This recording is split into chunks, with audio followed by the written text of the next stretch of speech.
العيني. يعني انت مش عايز نفتح الفتحات؟ لا انا ما الفتحات بتضرني، لان انا مسند الى استصلاح المنطقه دي. مش تبحير بقى، تجفيف تبحير، نحط بحيره. انا مسند الي انا كشف التحديد اللي صادر ليا بيقول ان الارض دي ارض زراعيه من قبل 75. سجل عيني بيقول بدع. انت حضرتك شركه خاصه بتعمل لهم شغل يعني؟ ايوه. انت ولا بتجفف لصالحك؟ لا، لصالح اعضاء الشركه اللي هي الجهاد. شركه الجهاد. لا خلي الجهاد المره دي ان احنا نخلي عندنا ميه. ده تقييم انا للموقف. ماشي. مش هبص. ماشي. انا هنفتح الميه للسمك للمريوط. محدش يجرؤ انه يقفل الميه عن مريوط ولا يجفف. اللي قال لك يجفف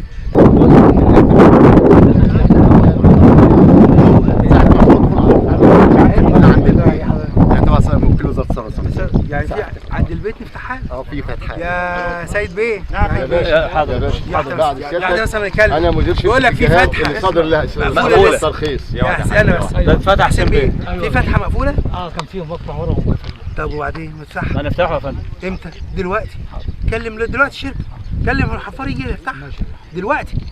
امال بتقول لي كل حاجه مفتوحه ازاي؟ لا انا قلت للشركه هم كانوا جافوا. قلت لي التسعه مفتوحين. هم دي كانت الورا اللي جافوا يا بيه دلوقتي على طول. انا واقف اهو مش همشي لما يجي الحفار. يا سيد بيه شوف لنا كلكم، كل واحد يشوف اي واحد مقاول شغال عنده يجيب حفار ويجي.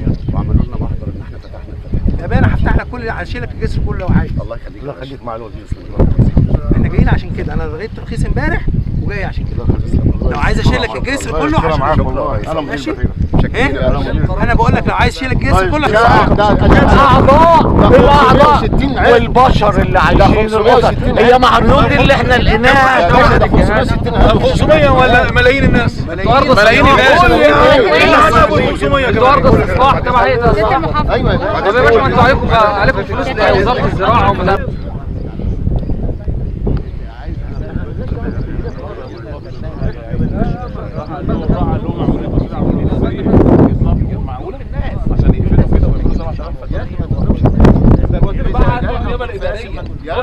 يا بيه انا رحت النيابه الاداريه كم